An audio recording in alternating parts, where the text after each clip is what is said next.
Czy istnieją leki na ADHD bez recepty? Czy są jakieś witaminy, czy inne magiczne suplementy, które mogą pomóc ADHD bez potrzeby wykupywania recepty? I w tym odcinku właśnie o tym. Cześć, ja jestem Wojciech i na co dzień pomagam kobietom, które zmagają się ze swoją relacją z jedzeniem, z ciągłymi dietami i mają zdiagnozowane ADHD lub podejrzewają, że mają ADHD. Czy są faktycznie leki na ADHD, na których nie potrzebujesz recepty, które działają tak samo dobrze jak metylofenidat, czy inne leki, jak na przykład Adderall, który akurat w Polsce nie jest dostępny. Więc pierwszą bardzo ważną rzeczą jest to, że wokół ADHD jest stosunkowo mało badań, jeśli chodzi o wpływ różnego rodzaju suplementów, magicznych produktów, a nawet samych w sobie leków. Tych badań nie ma nie wiadomo jak dużo, z kilku powodów. Po pierwsze, temat ADHD czy neuroróżnorodności jest stosunkowo świeży w nauce, więc potrzeba troszeczkę czasu, bo te badania trwają, po prostu ich robienie trwa i wymaga to stosunkowo sporo czasu. Tak samo jak leki same w sobie, po prostu też wchodzą nowe, czy troszeczkę inne w kontekście uwalniania, czy tak jak teraz gdzieś tam w Polsce jest lek, który nie jest metylofenidatem, jest stosunkowo drogi, więc też mniej przystępny dla większości osób. Drugą rzeczą jest to, że żaden suplement nie zastąpi skutecznego leczenia ADHD.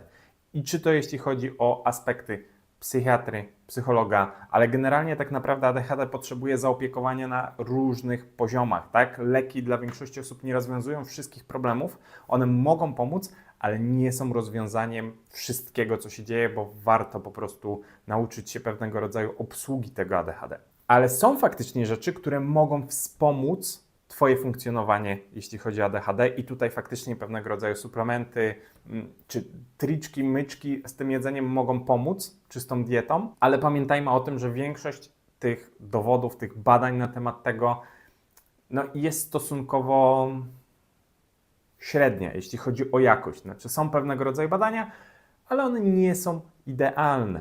Jest ich często bardzo mało, albo ich jakość jest średnia, po prostu. Więc na pewno brakuje nam dużej ilości wiedzy. Ale przechodząc do rzeczy i skupiając się na tym, co może działać, i tutaj będę starał się też uwzględniać tą jakość badań, w większości raczej tak będę mówił, że jest średnia albo po prostu bardzo, bardzo wątpliwa. I przechodząc na początku do takich rzeczy, które już omawiałem i zrobiłem o nich po prostu film. Pierwszy, to jest szafran i tutaj odsyłam serio do tego filmu, bo on jest bardzo fajnie rozbudowany o tym, jak ten szafran może wspomagać. Znowu te badania, nie ma ich dużo, ale są i faktycznie są porównania tego szafranu do metylofenidatu, jeśli chodzi o dzieci i o podobne działanie, skuteczność, więc można nad tym też się zastanowić, więc odsyłam. To jest jedna rzecz. Druga rzecz, magnez, o którym również zrobiłem film i również odsyłam tutaj sobie pięknie do tego magnezu i suplementacji magnezem. I tak jak w dużej części działających suplementów jest to, czy mamy te niedobory, czy nie. Bo faktycznie niedobory na przykład magnezu, tak jak żelaza, mogą powodować większe objawy ADHD. I wtedy ta suplementacja, tudzież leczenie, tak jak przy niedoborach żelaza, może być bardzo pomocna, żeby zniwelować te objawy. Ale to mówię, też odsyłam do tego filmu o magnezie, bo tutaj dużo więcej o tym mówiłem, co i jak, jakie formy tego magnezu są sensowne, jakie nie i jak do tego tematu podejść. Kolejnym suplementem, który możemy sobie wrzucać, który może nam pomóc, to są omega-3. I chyba możemy tutaj nazwać, że to jest jeden z lepiej przebadanych tych suplementów w kontekście ADHD. Oczywiście lepiej nie mamy na myśli, że najlepiej na świecie, czy w kontekście w ogóle wszystkiego, tylko po prostu najlepiej z tego wszystkiego, co może się odnosić do ADHD.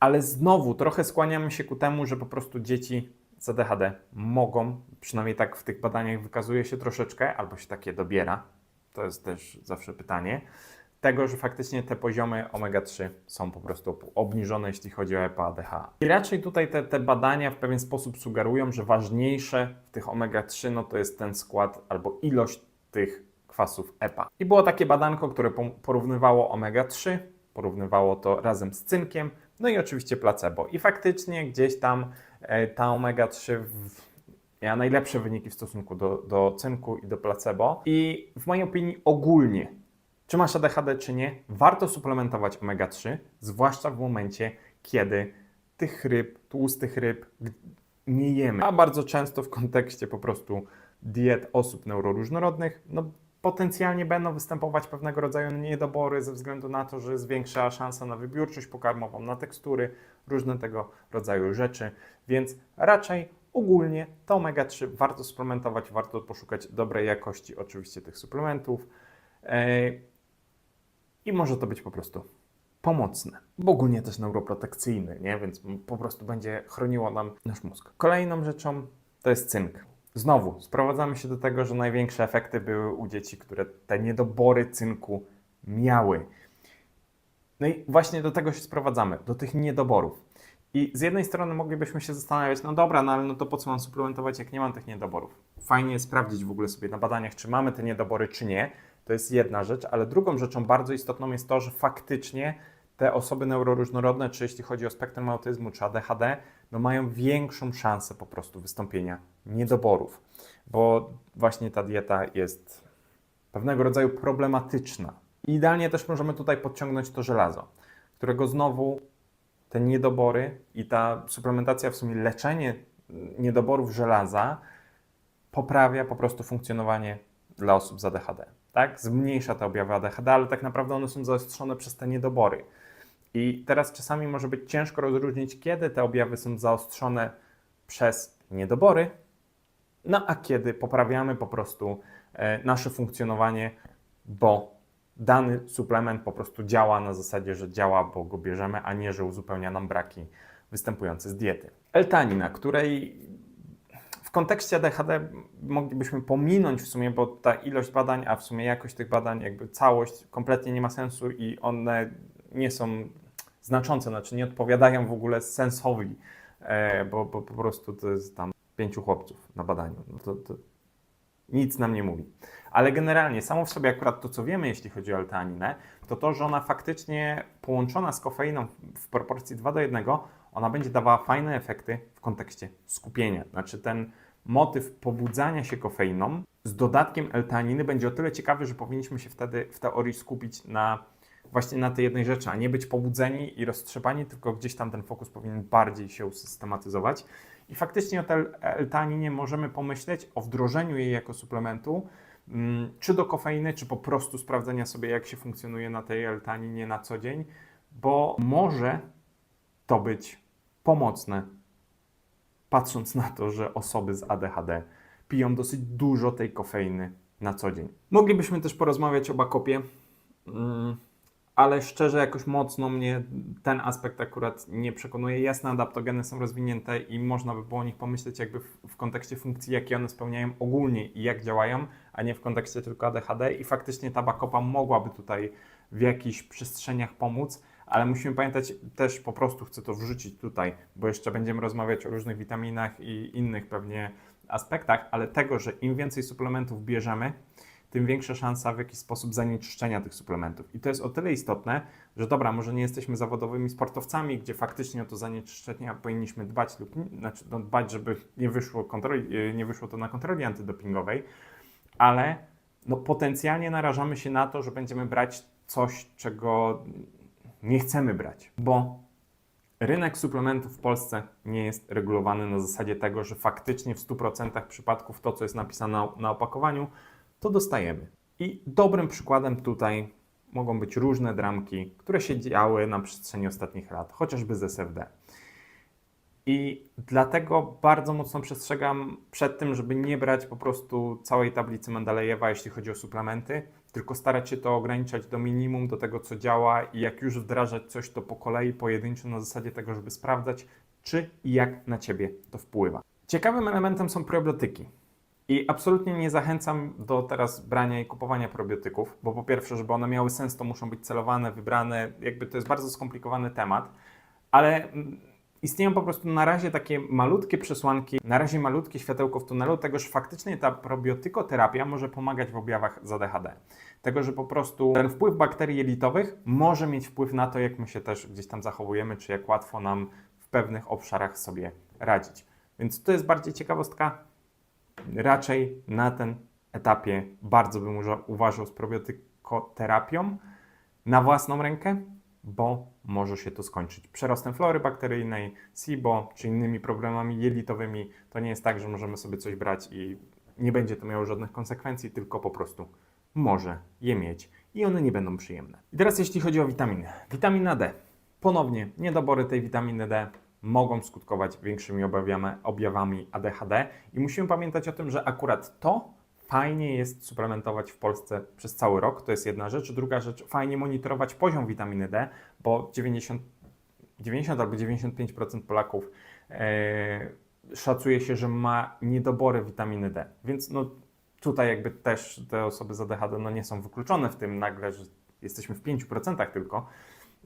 Więc fajnie zbadać, jaki mamy poziom witaminy D, no i zacząć to też w pewien sposób suplementować. Pamiętajmy znowu o tym, że ta ekspozycja nasza na słońce jest o tyle istotna, że u osób neuroróżnorodnych ona może być inna, bo na przykład kogoś przebodźcowuje ciepło, pot, chodzenie po słońcu i tak dalej i sprawia to, że w ogóle się nie eksponuje swojej skóry na ten aspekt słoneczny, co może powodować niedobory w jeszcze większym nasileniu, gdzie będziemy potrzebować suplementować, wyrównywać ten poziom witaminy D, więc to jest coś, na co warto by było zwrócić po prostu uwagę, zrobić badanka, a później wdrażać tego leczenie.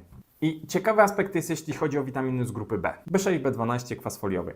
Generalnie ponownie, no znowu, osoby neuroróżnorodne mogą być trochę bardziej wyeksponowane na niedobory ze względu znowu na aspekty dietetyczne, diety, ale też przede wszystkim na to, że może z różnych powodów, między innymi etycznych, częściej rezygnować z jedzenia mięsa. Co jest oczywiście fajne, super, ale trzeba pamiętać wtedy o tym, żeby tą suplementację witaminy B12 wdrożyć. I jeśli chodzi o witaminy B, to one, to co ciekawe akurat, pomogły w regulacji emocjonalnej, jeśli chodzi o osoby w spektrum autyzmu, ale również jeśli chodzi o osoby z ADHD. Więc to jest ciekawy aspekt.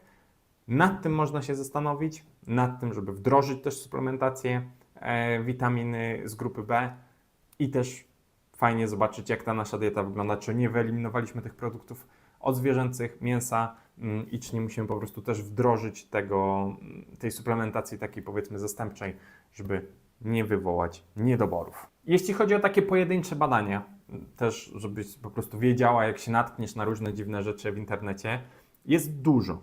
I one mogą dotyczyć L-tyrozyny, NAK, kurkuminy, kwercetyny, choliny, czy nawet takiego suplementu jak GABA.